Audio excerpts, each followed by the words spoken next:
Hello, people. It is Monday. Getting my motor going here. What is the date? It is the 26th. This is the last week of February. It's almost over. Cheers, everyone.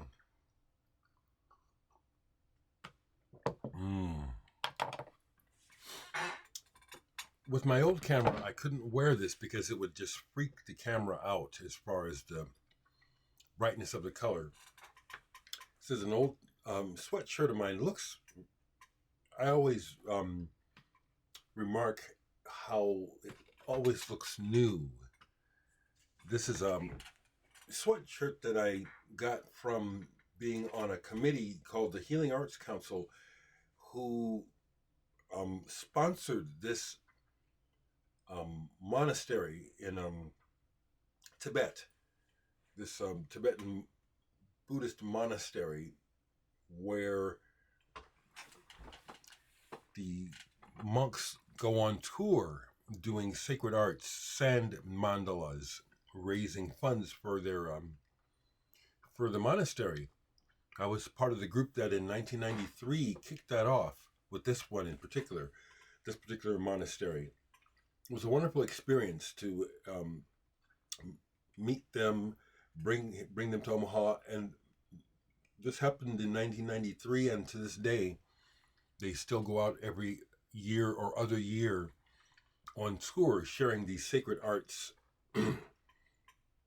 and still doing it. The guy that's doing the driving for them now is a friend of mine, Joe, actually. He's still a connection. How y'all doing? Well, quick catch up. I did not go to Porno for Pyros. I wrote Mike back and said, thank you for the guest list, but I'm not going to make it. Really wasn't interested actually in Porno for Pyros musically. I've heard their stuff and it's okay, but I've never bought anything by them because it just doesn't really do anything. I've seen Jane's Addiction. That was fun, but it was the same. It was like it's not the same as some artists. Okay, let me get my thoughts together as I wake up. So I thanked Mike, and he emailed me back and said, I thought it was, it was last minute, so no worries. I got to see as everyone videos everything on, so I got to see part of the show, and I didn't miss anything. I knew that it was not important for me to be at that show, except to say hi to Mike, and I'll be talking to Mike in a couple weeks on his show, Watt from Pedro. Something else to share before I go to directly. Well, it's all about music, really. As I was watching the news yesterday about the primaries and just how disgusting the world is, regarding politics and war and stuff. And I live in music. This is, the part of the world that interests me the most and that I like the most is the art part. So that's where I dwell in music and art, because everything else is pretty fucked. So one of the things that I did yesterday was, of course, as an observer of human behavior, when I do something, or when you do something high profile, or something that is kind of high profile, for example, having Steve Hackett as a guest on my channel, that's pretty high profile. I still have the new album out because I'm loving it. I love this new album. I'm really familiar with it now. I played it so much that I know it now. This is really good.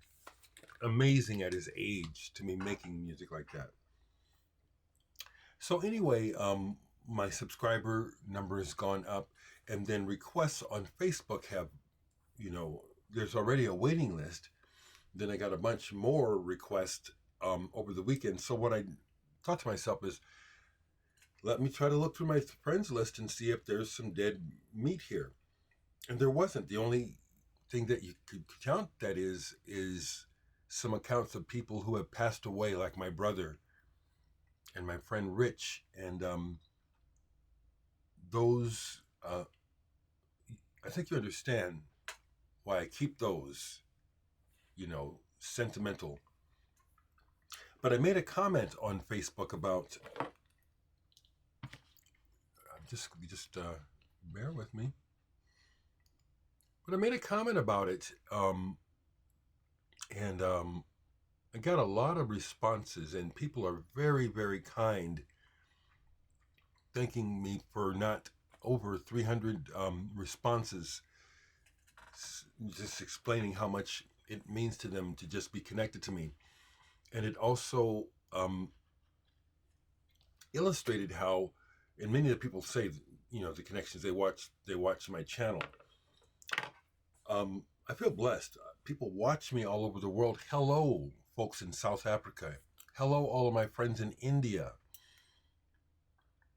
It's wonderful that I don't know that I can say his name. A fellow from India has shared the Steve Hackett interview. People been doing that. Thank you. All the people all over the United States, all over Europe, South America, Mexico. I even have some friends who have contacted me from Russia. It's a blessing, people. Thank you for being here with me. Thank you. But I also want to share with you that when you do something like that, that's kind of high profile in this world that is celebrity obsessed, that people come out of the woodwork with stuff. So I won't say who, but I've had a couple of obscure artists contact me saying, well, I'll talk. And I haven't responded to you folks, so I'm not going to say any names because at this moment, it doesn't strike me as something I want to do. But that might change. And thank you for getting in touch. Another thing that happened, and if you see this, don't be offended, but a person who is on my friends list, who I don't know, messaged me and started feeding me questions for Martin Barr. I just told him, thanks, but I got this. I don't need that. This person had a bunch of technical questions about their equipment. I'm not a gearhead, and I'm not going to pretend to be one. So those questions are not the kind of questions that I was going to ask. Martin Barr has a hell of a guitar tone, so if it comes up to ask him about that, and that comes up, I may include those questions. But if you've watched me, you see that I'm spontaneous, natural. I work off the top of my head, and that's the way I want to keep it, okay? I don't need... It would be different if I was getting paid for this, you know what I'm saying?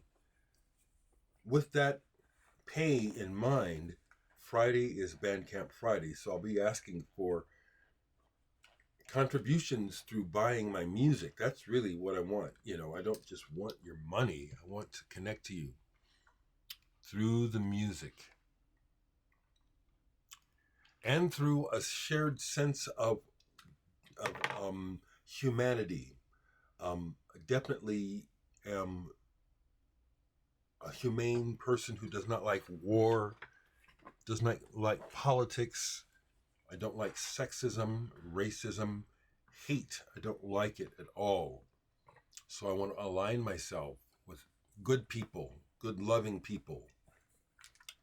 And also notice, if you're new to my channel, I do not ask ever for you to subscribe. You subscribe if you want to. You're here because you want to be. When people do that subscribe spiel, it bugs me. It really does. I see what people are doing and why they think they need to do it. I don't think I need to do it. Don't want to do it, so I don't. Cheers.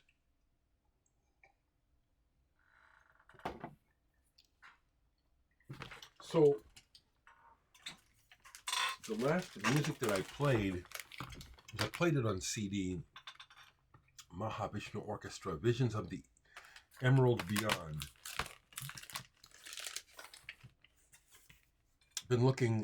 been on the lookout for an upgrade. This is my copy I bought when it came out, so I've had this since it was released in 19. The record's in good shape, the cover, because everyone loved it. 1975. Both of my brothers and my extended musical family here in Omaha, we loved Mahavishnu. And so the album got borrowed a lot, got played a lot.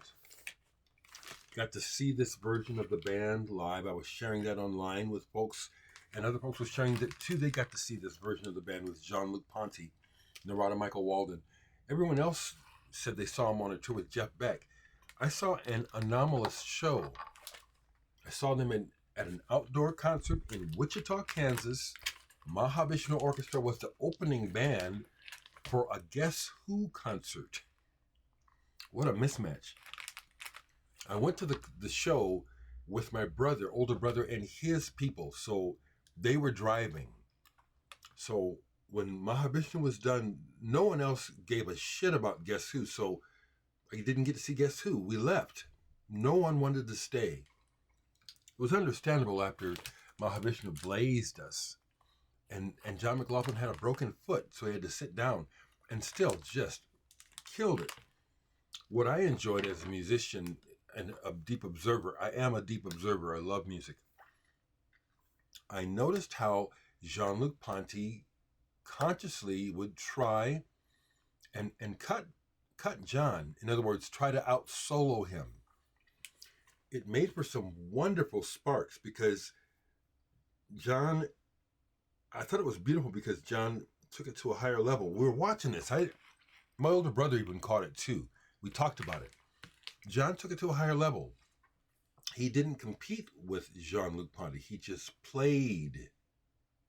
He just played deeper. And wow, it was really fantastic. Great memory, actually. This came as I was pulling the other Mahavishnu album. This is good too. Nothing compared to the original Mahavishnu sounds, but still, it's McLaughlin and it's good stuff. Good stuff. So, the other... Okay, so I have a few records to share. I'm being careful here because my... anyway.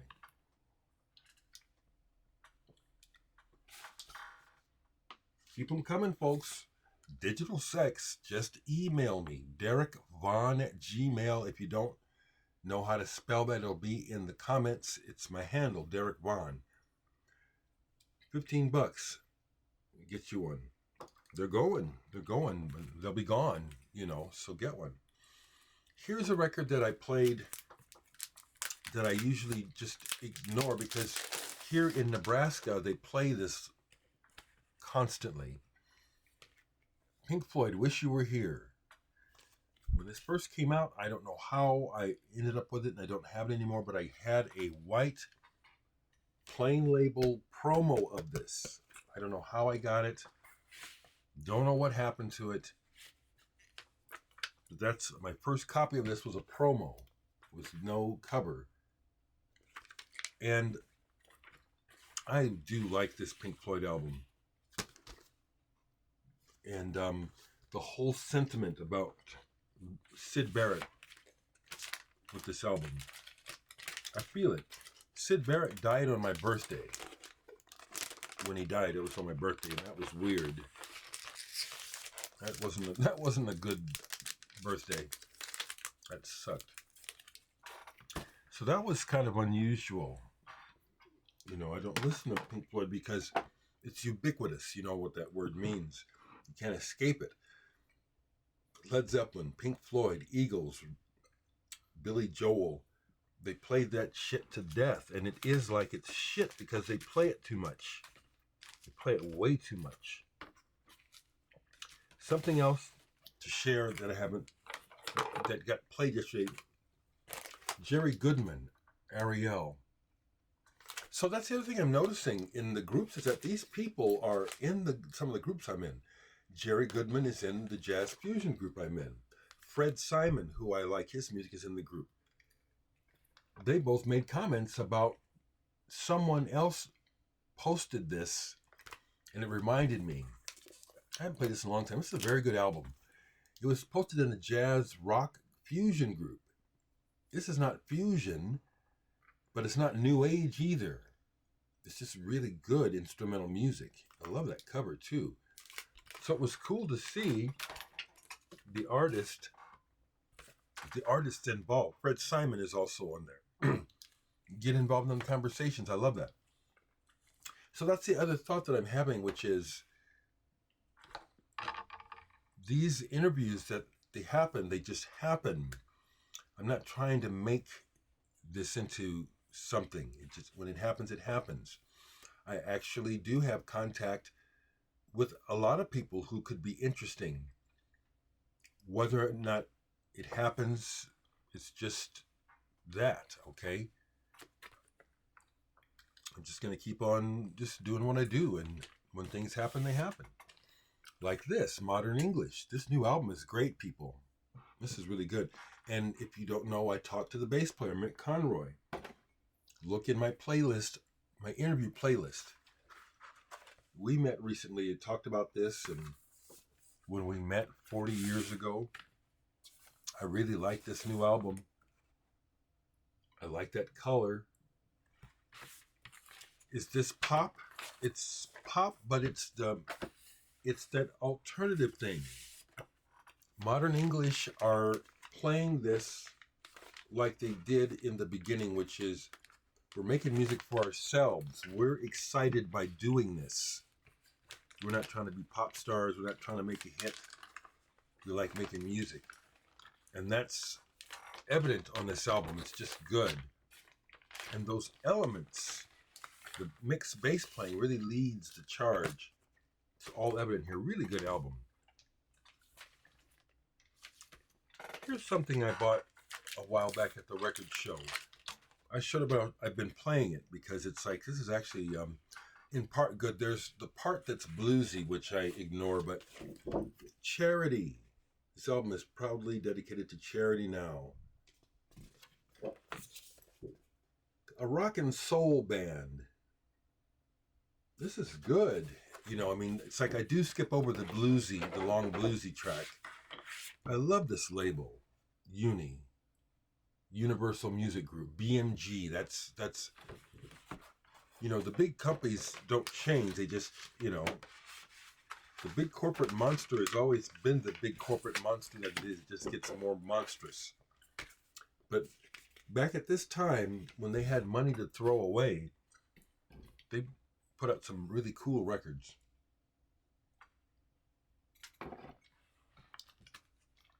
Anything else? Yes, a few more things. Well, I will share this. When it dropped in my lap that I could talk to Martin Barr of Jethro Tull, the reason why I took it is, I'll grab what I have. I don't have all their albums, but they're an important band to me personally, as well as in the history of rock and roll.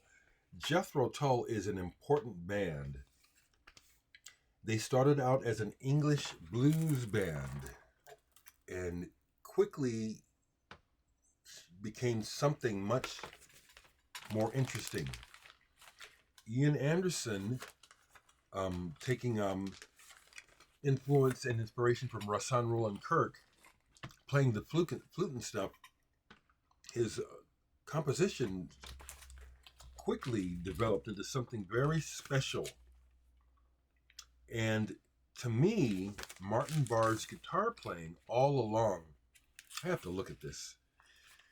I got a couple of records out of this collection from this Woolery person. I think I know who they were. I'll have to check and see. I think Martin Barr is on this one. I think he's on all these early albums.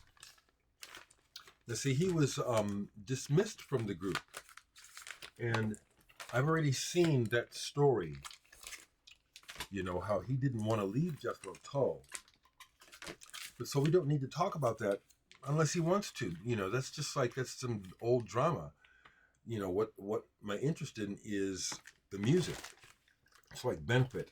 When this album came out, I didn't have it. I knew some people that my dad knew that had it, so I would go to their house to hear it. To Cry You a Song, Benefit. These are seminal rock albums. Of course, Aqualung. And what stands out to me, besides the writing and Ian Anderson's persona, is the guitar work and the tone and how important the guitar work is to Aqualung. To Jethro Tull. So that's what I want to talk to him about. Songs from the Wood. What's the song on here?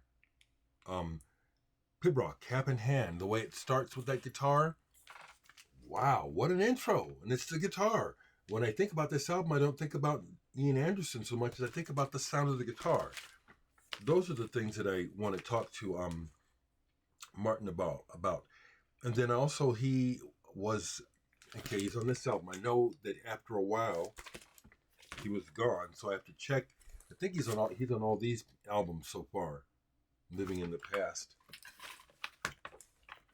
And I saw this, Passion Play. Seen Jethro Tull twice. This first time, this was amazing with Steel Eye Span opening. This was a trip. It was real good. Stormwatch. Here's one. Martin's on here. See? He's on all the important albums. I don't have I have most of what I want by the band. And he's here. Now see, if it comes up to talk about his exit from Jethro Tull, I have a sneaky feeling that it got to a point where Ian Anderson wanted to plainly make, I'm the leader. This is my band, Jethro Tull. Martin Barr is another strong personality. They were kind of like, it's like Ian had to say, well, you guys got to go. That's what I think. I don't know. But the way that it went down, it sounds like it was like that. It was kind of a business deal, and they weren't very forward about it. But I'm not going to bring that up unless he wants to talk about it. Looking forward to it. Okay, I'm going on and on. The David Dance album. I'm so happy. It happened yesterday. I have my little radio here. You can have sites that... So I can just check on the news and stuff. Yesterday, I turned the radio on. I knew one of the local radio stations has a show on Sundays where they play a mix of indie and local. So I knew there was, a high likelihood. I turned on the radio yesterday and Credit Line from Mode Sound is playing. That's not the first time where I've just turned on the radio and heard myself on the radio. It's a wonderful experience, people, let me tell you. And it's happened twice when I was driving. Once in Europe while I was on tour, where Sun Ambulance came on the radio. And it wasn't a plant. We didn't know what was going to happen. The whole van erupted. We freaked out. We're on the radio. And then a few years ago, I was driving at night when the black station was still on. Low power, but it was black owned.